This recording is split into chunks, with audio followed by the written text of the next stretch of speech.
Hello, everybody. Welcome in to the NBA Front Office Show. We've got a ton going on around the NBA. Summer League have started. We've seen games going off all over the place. We've got lots of news to get into, a trade to talk about today, buyout stuff, all kinds of things to talk about on today's show. So make sure you do subscribe right here to the channel. Turn on those notifications as well. Joining me is Keith Smith. Keith, man, it's good to see basketball back out there being played, NBA basketball. Although I will say, every once in a while, you're watching it and you go, oh, yeah, Summer League ball gets a little chaotic every now and then. I would say that's a good way to describe it. You're also being kind there when you say a little chaotic. It's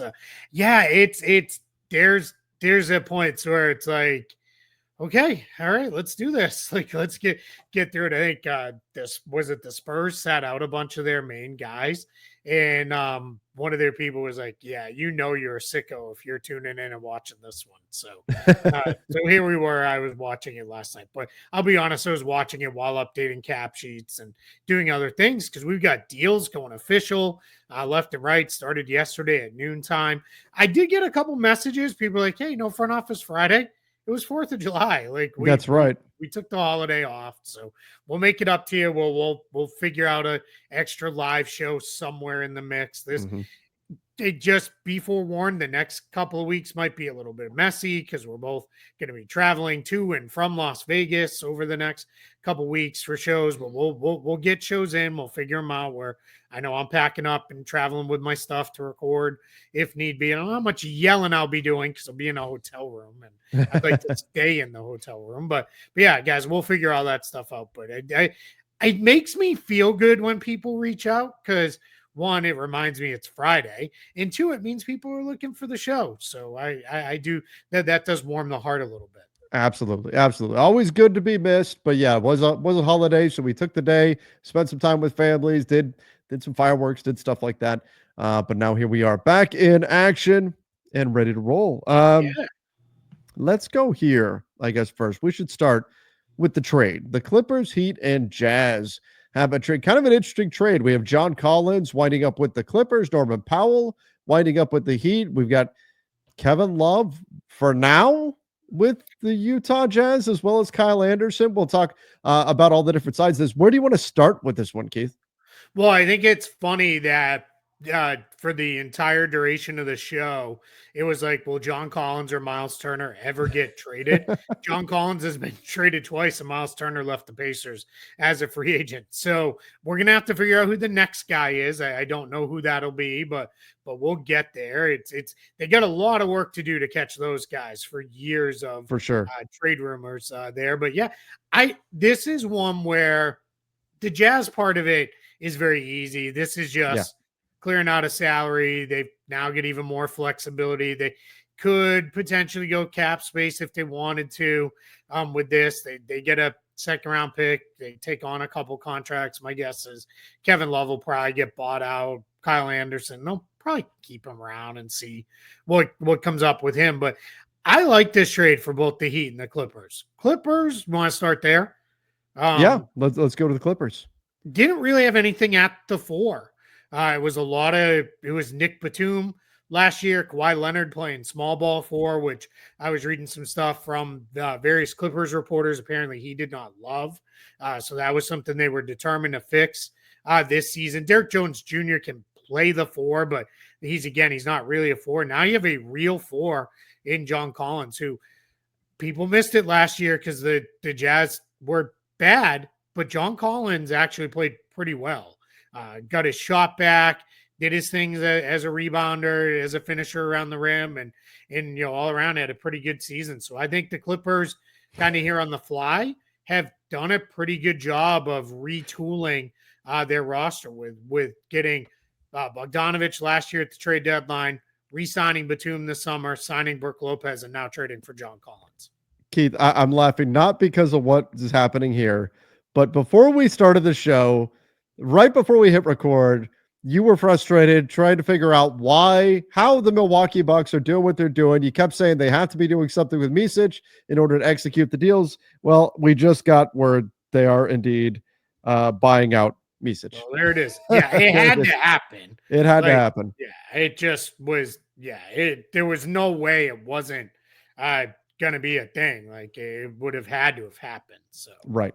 Right. So there's the confirmation. But on the Clippers, I do like the ability of the Clippers now to play big with John Collins there. They can play bigger with Kawhi at the three. We talked about that. They've got the ability now to potentially be a landing spot for Bradley Beal as well. Maybe it's Chris Paul. They're going to become a landing spot for one of the top guards out there. So yes, you're losing Norman Powell, and that hurts because he did have a good season last year. But I think they're going to be able to, one way or another, replace him to a degree. Obviously, Chris Paul, a very, very different player. Bradley Beal can at least replace some of the scoring punch. We'll see who the Clippers wind up with. Maybe it's somebody else altogether. Could be a Malcolm Brogdon, could be DeAnthony Melton, could be any number of other guys that are out there. But we'll see who they get there. But I like the flexibility that John Collins' arrival gives the Clippers roster, because now when you're talking about going up against Houston, who has three high caliber centers in Steven Adams, Clint Capella, and of course Alperen Sengun, this gives the Clippers the ability to go big, match up with them. They can go smaller, have Kawhi at the four. And again, you've got Brook Lopez and Ivica Zubac there in the middle. So I think this gives the Clippers the kind of lineup versatility and flexibility that they absolutely need. yeah, still with Collins too, gives you that when Lopez comes in the game, you could have turned it into, all right, well, now we have to play the inverse of how we played before, where it is Zubac he does all of his work from 10 feet and in. Lopez does all of his work from 25 feet and out at this point. And now with Collins, you can be a little more versatile. You can still have that lob threat around the rim if you play Collins next to Lopez in the like. So you still get that option in there. They've got, like you said, real good versatility. Now they need, like I think you were mentioning, need more in the guard line, right? That is definitely true. We'll see where that goes. I've got them with enough room to do one more veteran minimum signing, or they could use whatever's left over of the non-taxpayer MLE. It's about, call it 5.3 million or so after signing Brook Lopez. So they could do a chunk of that, and then also sign Kobe Sanders to like one of the rookie second round pick exception deals, which we've seen a lot of guys are getting those that I think teams would have maybe rather have had on a two-way, but because those count so little against the cap, tax, and crucially the apron, they're signing them to standard contracts. So I think that's where we're going to see, but whether it's Chris Paul or Bradley Beal, we're going to get into Beal when we're done talking about the trade. But I think somewhere, in that, range, it'll definitely be a guard coming in. And then I think it'll be Kobe Sanders who gets that last like official open roster spot. Interesting. So the Clippers still have, maybe a little bit of flexibility for another move here, but they do add John Collins is a guy that you and I both like, and we've liked since the outset of the show. We've been talking about him more than anybody whose last name isn't Collins. Right? Yeah. I mean, we've talked about him more than any other player, perhaps, in terms of the Hawks and the Jazz, and now here he is joining the Clippers. But let's jump over to the Miami side of this. So the Heat pick up Norman Powell. What's interesting, Keith, is like on one hand, I look at the departure of Norman Powell from the Clippers as maybe a sign that they are going to be firmly in the mix for Beal should he get bought out. And again, we'll talk about that more in a minute.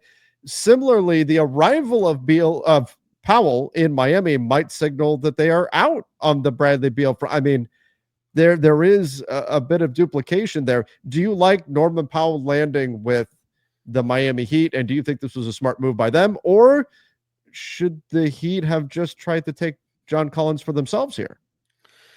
Yeah, it's interesting. I do think they are committed in Miami to the Khalil Ware, Bam Adebayo pairing up front. Sure. I think they very much are. They want Bam to be a four. We saw that as the season went along last year. They went more and more to that group. They did acquire Samani Fontecchio in the sign and trade. They ended up they still have Nikola Jovic, right, is still on the roster, who's another guy who can kind of play the four some. So I can kind of see the vision of Collins there, but I think this makes sense to go with the backcourt guy with Powell. Like you said, it probably almost assuredly takes him out of the Beal race. You don't want to turn into the Suns where it's now we have 87 shooting guards Yeah, exactly. on this team. I think Powell can play with Tyler Hero because Tyler Hero has been pretty good when he's asked to play like the lead initiator role. He does pretty good in that. Otherwise, Powell gives him a ton of scoring punch off the bench. That bench doesn't have a lot scoring wise. You get a lot of other stuff with their bench guys. Davian Mitchell, pretty good playmaker, obviously a lights out defender. Then you have, I think, Terry Rozier. There's probably out of the mix entirely. Yeah. We'll see what happens with a guy like Jaime Jaquez, Pella Larson, Kasparis Jonas is going to take time, their first round pick. So I think we're really going to see Powell come in, and with Mitchell, that's your backcourt or 3-guard rotation, maybe those two guys and Hero. There becomes your 3-guard group, and that's a pretty good group. As you know, Miami does what they can with just kind of retooling this team on the fly. Yeah. Yeah, they're doing what they can here. I do worry defensively about that backcourt if when you're playing Powell alongside Hero. But yeah, in terms of keeping up with the rest of the East, you look Desmond Bane landing in Orlando. You look at what Atlanta does. I don't think this necessarily does that, but at least it keeps Miami in the mix. And I think now they're going to have the kind of firepower on any given night. I mean, you're a threat for Powell to drop 20 or 25 on any given night. And the same thing with Tyler Hero. He could be 25 to 30. And if you get those guys both getting going in the same game, well, the Miami Heat will probably have a decent chance to win that game. And so I get the thought process here. I still think more needs to come for Miami ultimately. And I'm trying to figure out exactly what the long-term vision is here. But as much as I'm surprised because they've been in the Bradley Beal sphere for so long, it's been years that they've been interested in him. I'm a little surprised that they're kind of taking themselves out of the race there. But getting Norman Powell is a player that I like a lot, and I do think he makes them better in the present. I agree. I wonder if with Beal, maybe there was some back channeling of, hey, we really don't want to go East Coast. Like we're on the West Coast now, where we'd rather stay out here. With that, also important to note, I think it was completely non-guaranteed, but this does get them out of the Kyle Anderson contract. They'll be out of that mix. They don't really have. They're not going to be like a major cap space team as currently constructed going into next year, but they're also not carrying too much money because Powell's on an expiring contract. So we'll see where that goes. One other just piece to add to this. I had heard that the Clippers they did not really want to get into the extension business with Norman Powell because the Clippers, it's very clear now, they're lining everything up to be about a 2-year run with their current group. And if any money extends past 2 years out, I don't think they're overly interested in it, or it better be for like a young guy or a very small minor amount of money like Zubac is and those guys. So like, I think that was part of it as well. Is with Powell, he's probably not doing like a 1-year extension. He'd probably want somewhere in the range of 3 years on an extension. And I think the Clippers were like, yeah, let's move. Let's fill another hole. Yeah. We'll figure this out. You were going to be at a crossroads with him anyway. All right. This all kind of springboards us into the Bradley Beal buyout, who, I mean, it's sounding like this is going to happen, Keith. Now, right or wrong, we could argue whether or not the Suns actually should do this, but it sounds like they are going to do it. We're going to see the Suns buy out Bradley Beal. He'll give back just about $14 million, maybe a little bit less, to Phoenix in order to become a free agent, and then he will become the most sought-after free agent on the market. Now, this is, there's been some questions about, why, and we've been talking about this on Lakers Nation, why is Chris Paul still sitting out there? Why is Russell Westbrook still sitting? Malcolm Brogdon, DeAnthony Melton, these are good players. Why are these guys still out there? Why suddenly this freeze? I think this is it. I think it's the Bradley Beal buyout. Teams are starting to catch wind that this is going to happen, and everybody's going to wait to see where Beal lands, and there's going to be a domino effect with this. But Beal most likely securing a buyout here with the Phoenix Suns. There's going to be some dead money on their books for the next 5 seasons, kind of like we're seeing with the Milwaukee Bucks and Damian Lillard. Exactly how much Beal gives back will determine how much is on the books for the next 5 years here for the Phoenix Suns. But this will be the Suns moving on from Beal, and then, like I said, he becomes the number 1 most sought-after free agent on the market. Keith, what are the Suns doing? I don't know how else to phrase that. What are they doing? Like, why do this aside? I mean, we've talked about in the past, besides just the luxury tax savings. Is this setting the Suns up for success, do you think? My concern is now you're going to take Devin Yeah. Booker's prime and you're going to saddle your books with 5 years of a significant amount, regardless of how much Beal gives back. It's going to be a bunch of dead money sitting on those books. I can't definitively look at this and say this makes sense for the Phoenix Suns. Yeah, and just to be clear, all of the reporting has indicated because they can't waive and stretch him at his full salary that he will give up. It's like 13.8 million. So Yes, let's call it 14 million. That'll leave roughly 100 million on the contract that'll have to be waived. Well, it doesn't have to be, but will be waived and stretched by all accounts. So let's call it 20 million a year. My thing is, like, if I'm a Suns fan, I log into Spot Track and I'm like, where are we at? And we're like, for the next 5 years, I have to look at the Bradley Beal, $20 million just as a reminder of like, like that's still there. Like that's just, that's going to be rough. So it makes sense from the standpoint of you clearly weren't going to find a workable trade. I think he would much rather be a free agent, even if that means giving up 14 million bucks and pick his own spot than continue this silly dance. There had been more reporting and indications that they just weren't going to play him. They were just going to leave him, leave him home basically and say, hey, just it is what it is. If you actually look at it, Bradley Beal put together a pretty decent offensive season. Yeah, it wasn't bad. Complete zero defensively. There's nothing there on the defensive end, but offensively, pretty good. You're not getting Bradley Beal and being like, hey, go take 25 shots a night. But if he's your third, fourth option, you're probably pretty good. So I think the Suns are just, I think they're trying to dig themselves out of the mess they made. I don't know. It's hard because I want to say, part of me wants to say, try harder to find a trade, but I don't know that they didn't already try really hard to find a workable trade. It's not a good contract. The no trade clause carries to whoever would have got him next on this contract. Now that he's waived, that just goes away and everybody's going to be free and clear of it. So there's a big part of me that says, I fully understand wiping your hands of this and being like, at least we're done. Now we move forward with what we move forward with. There's no use crying over spilled milk, but man, 20 million bucks is a lot of dead money on the books for the next 5 years. It reminds me of when we've seen, and who knows if this will be the rule here when the next few years, when Las Vegas and Seattle most likely come into the NBA, but expansion teams, they operate with a diminished salary cap for the first few seasons. They don't have as much money to go play with as other teams. That's kind of what the Suns are doing to themselves here with $20 million just effectively removed from their cap sheet. So they are going to be I don't want to say fighting with one arm behind their back, but certainly they're going to be at a disadvantage with that extra $20 million just sitting there dead on their books. So we'll see how this all works out for Phoenix. Maybe they've got some moves planned here or something, but man, it's rough right now for the Phoenix Suns. They did some good things. They fixed the center position. They added. I think they were fortunate that they got. See.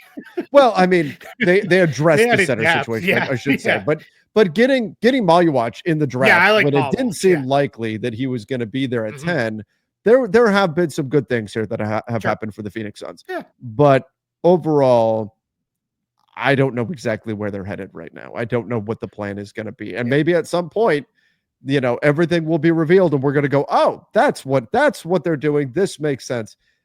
Right now, I just don't know what that thing is. Yeah, I mean, there's got to be more to come. They're just, again, look at this roster. Even as things have gone official, there's still just way too many shooting guards. Yeah.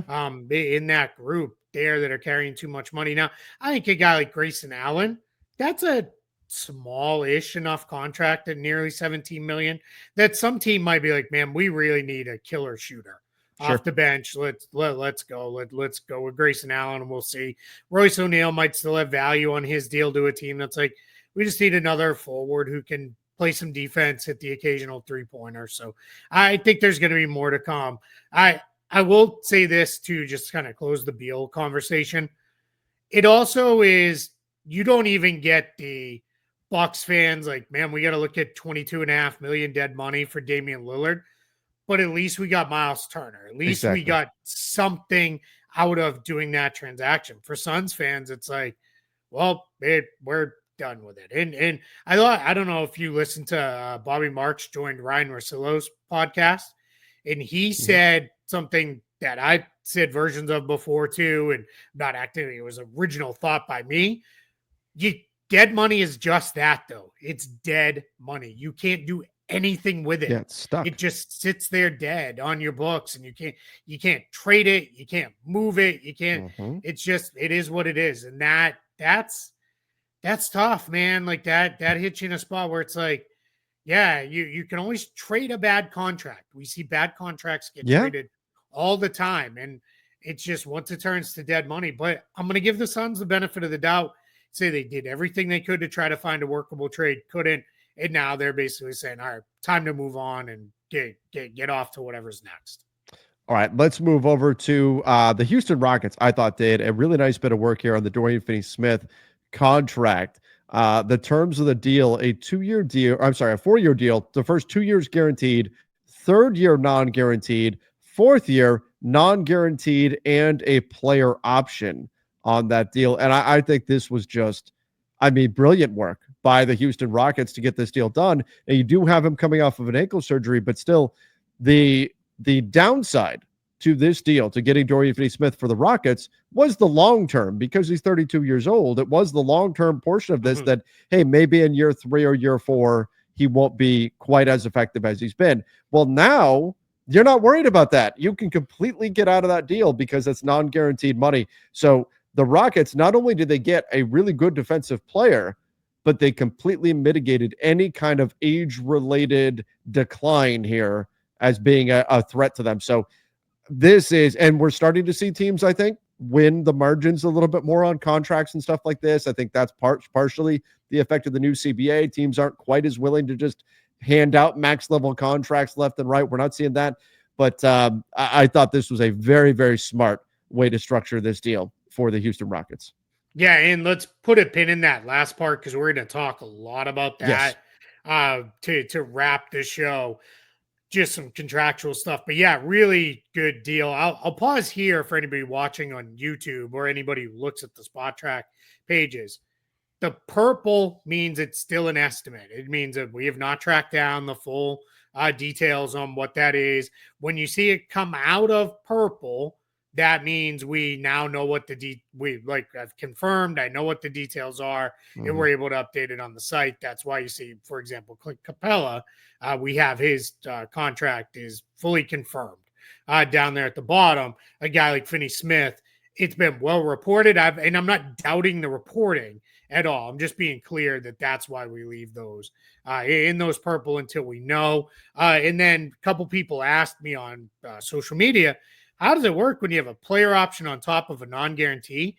It's kind of like a Major League Baseball mutual player option, mutual option rather, which is Josh Hart had one of these with the Knicks, where it is if he picks it up and the Rockets are like, yeah, that's cool, but we still don't want that contract, they just waive him. So generally that'll come with a fairly early guarantee date. It'll probably be late June, maybe the first week of July with that. But yeah, I think for an older player with some of the things you touched on CBA wise, there's some other market stuff we want to talk about later. I think this was a really smart piece of business. Luke Cornett got a similar type contract for just a little bit less money. It's like a couple million less a year with the Spurs, where it was also set up very similarly to what the Rockets did, which in the Spurs one, and I'm glad you're pulling out this guy. This is why he's a pro, man. He's all over it. Look at that. Cornett's deal has a team option on top of a non-guarantee. That's very common in that final season, but is also, I believe, very lightly partially guaranteed in year 3.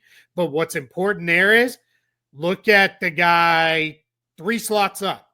Victor Wembanyama, that's when his new contract will kick in, is in that year with Cornett. So if things have gotten I don't want to say sideways, but if you're in a position where all right, we went out and added this guy, we You added need this guy, flexibility. and in that, yeah, now you've got flexibility. You get $10.5 million or so of Yeah. flexibility that you'll get out of that contract to move on. So, and for Luke Cornett, still got like $20 million in the first 2 years, which is more money than he'd made in his entire career leading up to that. So, Yep. really smart work by these teams. Yeah, I thought both of these Texas teams did a really nice job here with the way they created these contracts. This is going to be more and more a separator among teams who can not just grab a certain player, but negotiate the right contract for that player and try to put in as many team-friendly things as possible. That is going to be a big benefit to those clubs. All right, let's jump over to Denver, where we are on Jonas Valanciunas watch. Panathinaikos in Greece. Wanting him to come sign with them. He reportedly visited them, and Denver is saying, too bad, you're under contract with us. And Keith, ultimately, that's all that matters is who he is under contract with. He is under contract with the Nuggets. And if the Nuggets say, no, we don't want you to go, we want you to play for our team, there's not much that Jonas can really do. Now, a lot of teams will say, well, we don't want a player that doesn't want to be here and all of that. But right now, you look at the way the market is, who do they pivot to? There's not a whole lot out there, especially if we don't know what's going to happen with Al Horford, but there's not a whole lot of other players the Nuggets could turn around and go sign to replace Jonas Valanciunas. So that's kind of where things are right now. It appears Jonas has some interest in going over to Greece, but it sounds like the Denver Nuggets say, nah, big guy, we need you here. Yeah, I wish I knew more Greek. I would say, no, like report to Denver, but I don't know how to say that. And I don't want to be insulting. So, yeah, there's really nothing that can be done here unless Denver agrees. And this is unlike Sasha Vezenkov a year ago when he wanted to return to the other Greek power, which is Olympiacos. Olympiacos and Panathinaikos are like that. That is like one of the craziest rivalries ever. I'll just quick story. I was traveling with my dad once. I was young. I think I might have been freshman. And we had gone to a Panathinaikos Olympiacos game, and I legit was like, I am terrified for my life in here. Like people were throwing rocks at players, setting off flare guns inside here. Like it was madness in there. Like what? You can look up right here on YouTube when you're done watching our show. Yeah. Of course, you can, and you've subscribed and you've hit like and you've told a friend. You could go look up like crowd reactions there, and it's just bonkers stuff. But anyway, when Vezenkov wanted to go to Olympiacos, a little bit different because the Raptors were like, wait a minute, dude, you're willing to give up all your entire contract? All right, you're not going to be a huge part of what we're trying to build here. See you later, man. Good luck. Yeah. Have fun in Greece. And they let him go. It's because some people say, well, if Valanciunas sells the Nuggets, he'll give all of the money back. They have to let him go. No, they don't. Mm-mm. They can say our intention is that you fill our backup center spot. And that's where that's going to be, I think, how it goes. So I think we're going to see him in Denver. Now, let's be very clear with this. There's been no indication that he's not happy about going to the Nuggets, that he's going to cause any kind of trouble. Nothing in Jonas Valanciunas' career suggests he will cause any kind of trouble or anything like that. I think he probably will just report to Denver and be like, okay, I'm a Nugget and let's go. But it is interesting at least that this is out there. But like we said, it's not really his decision to make. It's definitely not Panathinaikos' decision to make. It solely resides with the Denver Nuggets.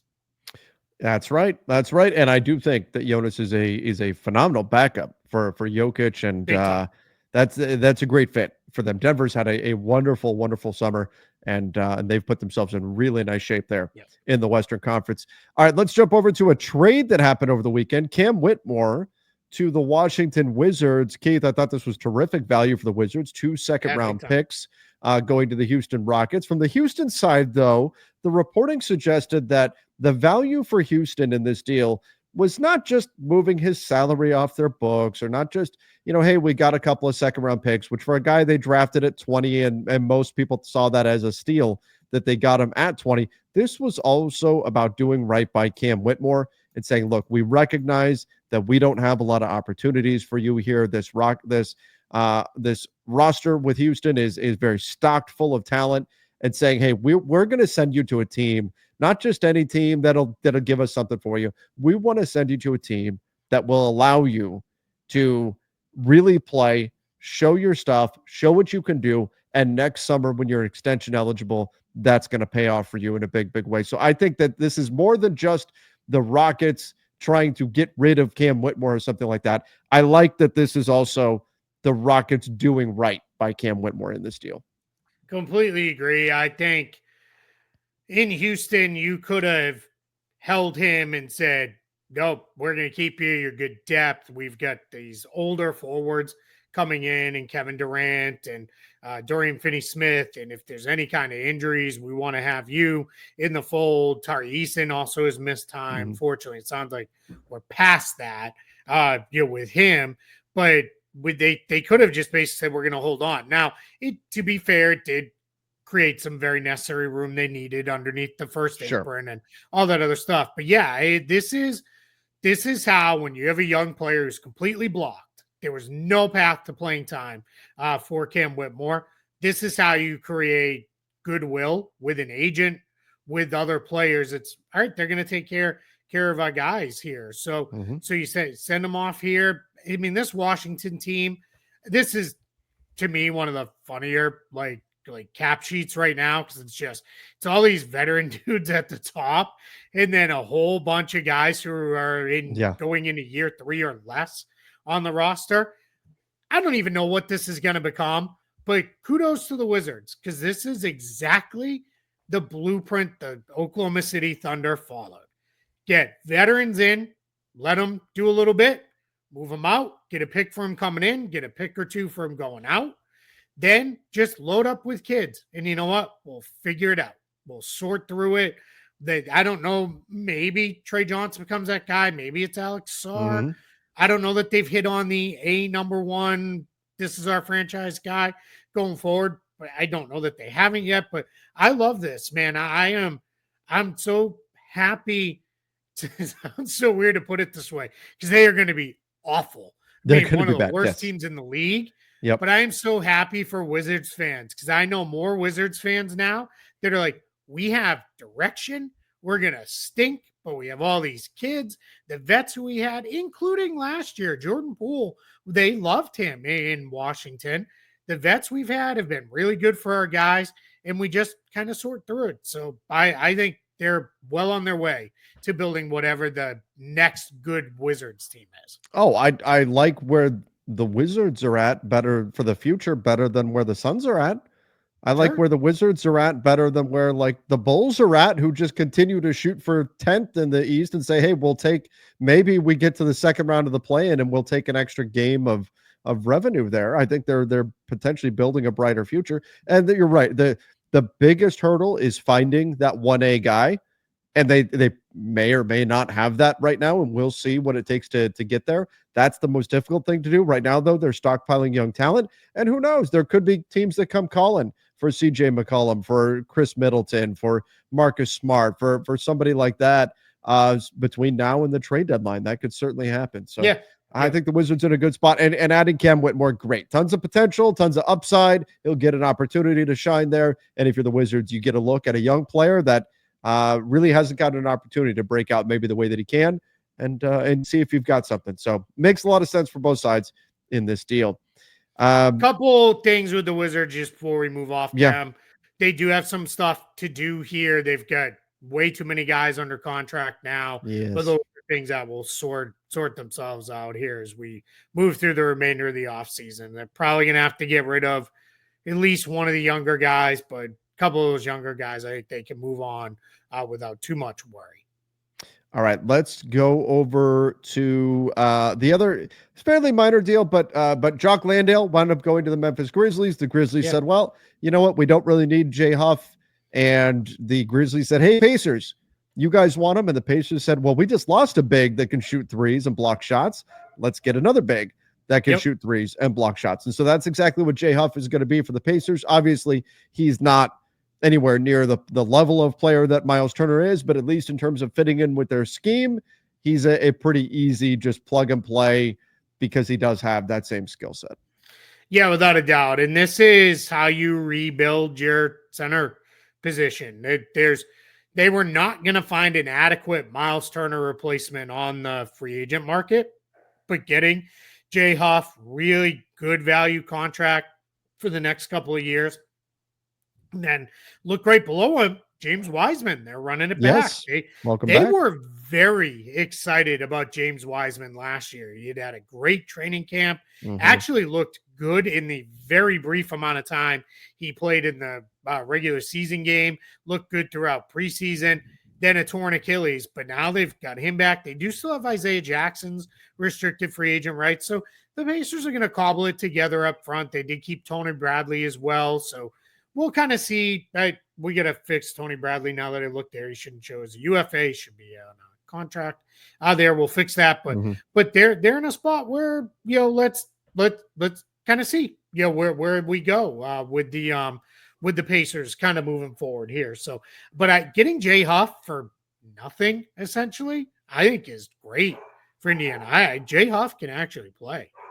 Yeah, and he can definitely help them out. And so I like the arrival there for the Pacers. And for the Grizzlies, hey, you were picking up a different center. You got Landale, and Jay Huff was a guy that kind of got cast aside by the Lakers. He wound up looking for an opportunity elsewhere, and the Grizzlies were at least able to maintain some type of a positive value asset by getting a second round pick here in this deal. So, and I believe there's a second round pick swap too in the trade. Yeah, I believe so. Yeah. And credit to Jay Huff, worked his way through the G League for sure. Right. Both with South Bay and then with Memphis.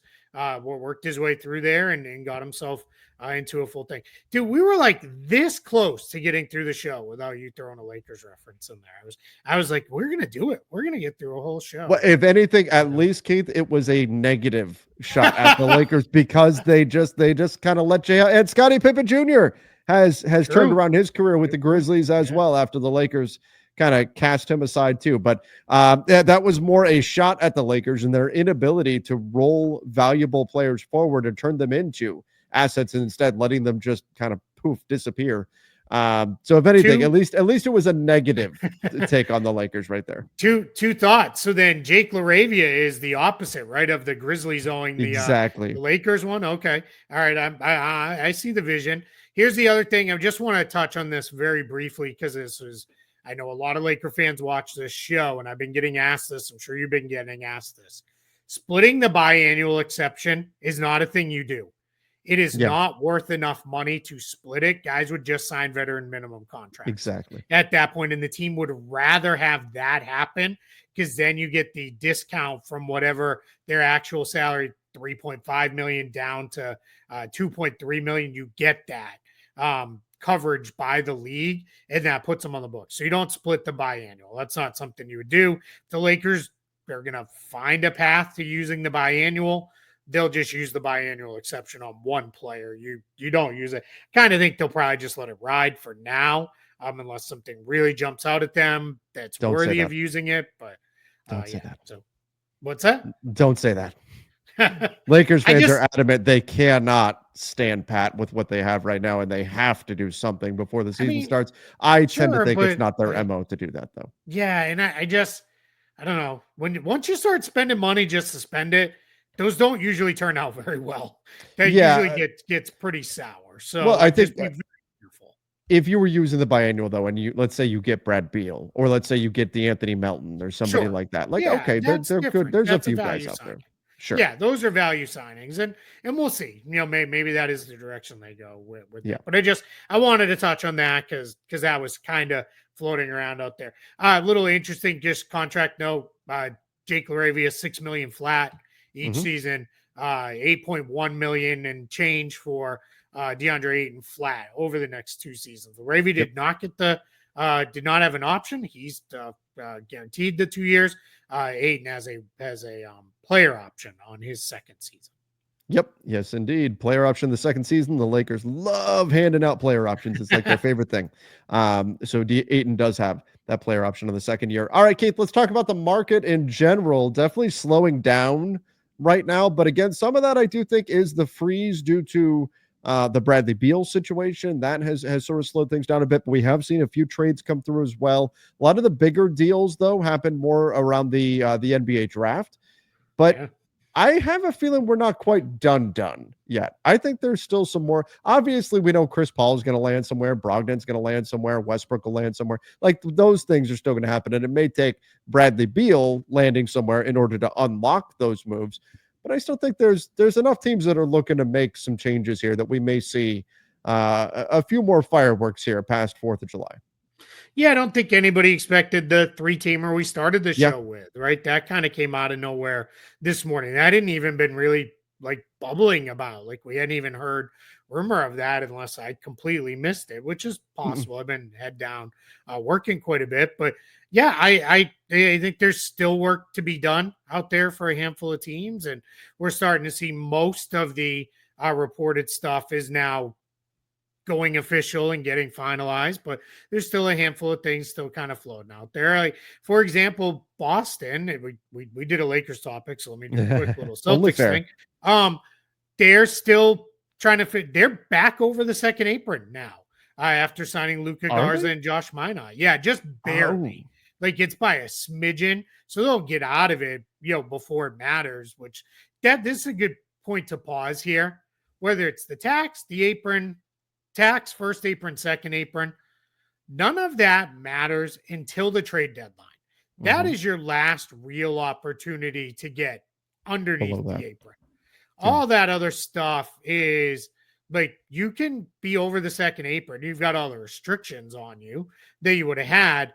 But if you really are like, yeah, I don't want another frozen pick, I want to get out, you got to get out by the trade deadline. It's just after the trade deadline, there's minor ways you can shed salary, but it's just too hard is the realistic part of it. It's really through a buyout or you just straight waive a guy and hope he gets claimed.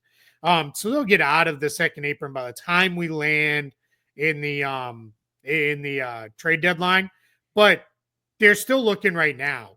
I've said it before, but not run out and buy an Anthony Simons jersey or George Niang jersey. No. If you're a Celtics fan, I don't know that those guys are going to stick. We'll see what that looks like, but still more work to come. But that's an example of we still have more stuff going on. There's still teams that are trying to work some stuff. The Suns, we talked about it earlier. That roster still is very unbalanced, and there's probably more to come with them. So, and if there isn't, if we're kind of mostly done, minus a handful more free agent signings, it just means we'll probably have that much more of an active trade market. Yep. Because we're going to have all these teams with that. One other thing that I wanted to touch on here, because it'll flow in our last topic as well. Restricted free agents are just stuck. So, yes, Josh Giddey, Quentin Grimes, Cam Thomas, and Jonathan Kuminga. There's like very little movement with those guys. Anthony Slater has been all over the Kuminga situation that basically said there's like no traction there's nowhere for him to go. Yeah, the Kings have been pushing, but it doesn't sound like the Warriors have a lot of interest in at least whatever it is the Kings are offering. So things are really kind of stuck there. There was a report over the weekend that like nothing is going on with Cam Thomas. Quentin Grimes wants more money than what Philly's willing to commit to right now. And then you have Josh Giddey. Sounds like there was maybe some momentum, but this is where we'll get into my next topic. But just it may hang for a little bit with those restricted free agents. So let's talk about this briefly. So it was dropped right at the start of free agency. Bobby Marks dropped it out there. We talked about it very briefly, just as a kind of, hey, here's something to know. But now it's coming home to roost a little bit more. The assumption was the cap would grow 10% this year, and it did with the new media rights deal. But the assumption most were working under is we'll see 10% for at least 2, maybe 3 years, and then it'll start to taper off more into the 5% range. Instead, after this season, the projection is only 7%. There's a lot of stuff that goes into that. The primary driver of that is RSN issues. We've got all these teams that lost money as the regional sports networks went bankrupt and didn't fulfill their contracts in many cases. And we've had a handful of teams say, you know what, we're just going to do it ourselves, whether it's stream ourselves, you buy a streaming service from us, or we're going to do free over the air in market. We're going to do that. Those are not making back what the TV contracts were. Right. That might sound like that's a Team X problem, and it is, but that all flows into the overall pie that everybody shares. So that's the primary driver of this issue. We also had an extremely short playoffs this year in terms of we didn't have very many. I think we only had 2 or 3 7-game series. Like, so when you start cutting games off, that's all gate receipts. That all struggles to, again, food, anything, parking, all that stuff that flows into the calculation wasn't there. Now, the media rights deal was more than enough to cover for this year to the full allowable 10% growth. But that spillover is not going to be exactly what we thought it might be. Now let's spin it to what people really care about. This has caused teams to, a little bit with their restricted free agents, but look at the contracts that were signed. We talked about a couple of them in the show. Teams, if they went 3 and 4 years, they put protections on there to let's really be careful here. Teams a lot of the rest of the deals, 2-year deals. We saw a ton of 2-year contracts given out there. We saw very few, here's a full 4 or 5-year deal given out to a player that is fully guaranteed all the way through. There's 2 pieces for that. One, you have this uncertainty with where the cap is going to go. Part of what's driving that is 7% growth is less than the standard growth when you re-sign a player, which is 8% raises on a deal. So that's tough. If you're 10% and the cap is outpacing the growth, great. That's awesome. Let's go. Yeah. Once you dip under that, that starts to cause teams. The other thing we haven't seen beyond these long-term contracts with free agents, we've seen one big veteran extension. That was SGA. And we've seen one rookie scale extension, and that was Jabari Smith Jr. Paulo Banchero, Jalen Williams, Chet Holmgren. Nothing yet. Crickets for those guys. We have not heard. I would still could still happen. I fully expect they're going to get max extensions, but just teams are being a little bit more cautious right now with saying, let's just throw it around. That's also related to, I think teams have really realized we can't have 3 max dudes and figure it out with the rest. Yeah. We have to build. I've said it multiple times. I'm going to continue to say it. We have to have 100 games of depth on the roster. Otherwise, we're not going to get through. So just no cap growth not really being there. Overall concerns with aprons and all that other stuff. Teams are going to be operating maybe a little more conservatively than what we're used to seeing, especially with extensions and re-signings and the like. Yep, which keeps good. What brings us right back to they're not handing out max contracts like Oprah anymore. Teams are being much more careful with it, trying to be very, very deliberate with how they use money, how they structure contracts, and the teams that are successful in doing that are going to have a leg up here as we move into the future, as we adjust to the new reality of, I hesitate to even call it the new CBA because now we got a couple of years under our belts, but adjusting to this CBA as we continue to move forward. The teams who do the best jobs of adapting to this new reality are going to have a leg up on their competition. We look at on the court and off the court.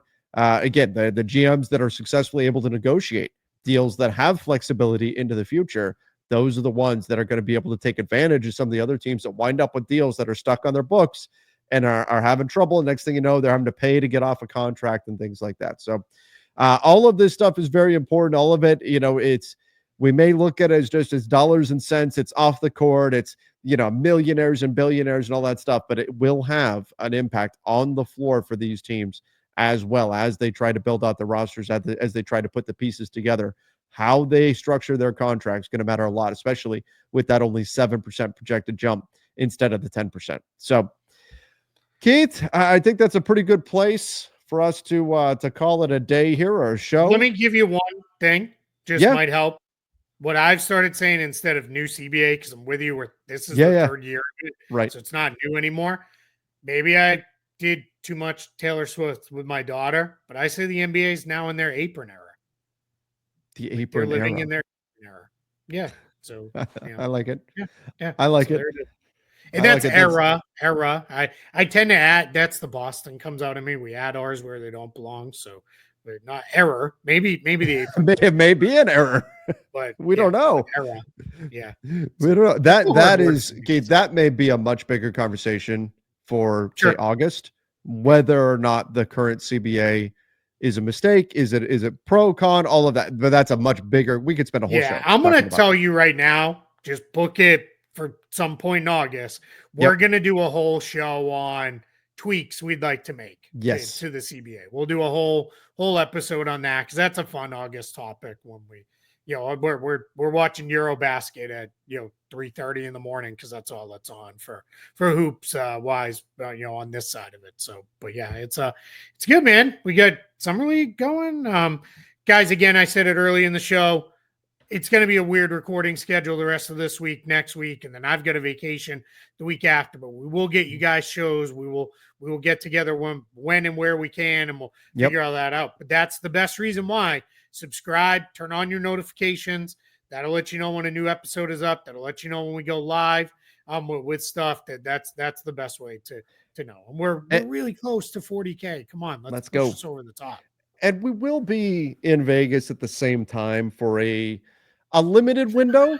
At the very least, Hi. we'll record a little hi message to everybody Yeah. else. I know I'm going to be leaving town fairly shortly after you're getting to town and all, Yeah, but we'll we do will something. be in the same place at the same time for at least a period of a few hours. We'll And try to get to the arena maybe at the same time too, and yes, we'll and probably we'll do put that something out there. on Twitter and Blue Sky. Like, hey, we're Yep. hanging out here if you guys want to come by and just say hello with all that. So because Yes. it's And Keith is giving out hugs. I'm giving out some yes. Lakers Nation stickers. Oh, look at this guy. Look at that. Yeah. Look at that. There you go. So If you're a you can Celtics get fan, some you stuff. can give him the sticker and then just don't rip it up in front of it, but you Yeah, can give it don't to don't another be Laker mean. fan. We can be Be nice. Yeah, can you can be nice. nice about it.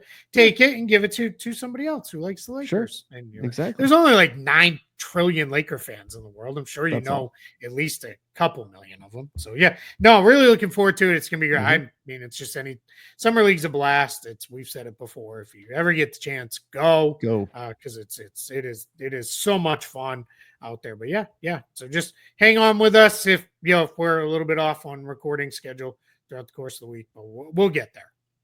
All right, everybody. That'll do it. We appreciate all of you for joining the show. Make sure you do hit that subscribe button. Till next time. See ya and stay safe.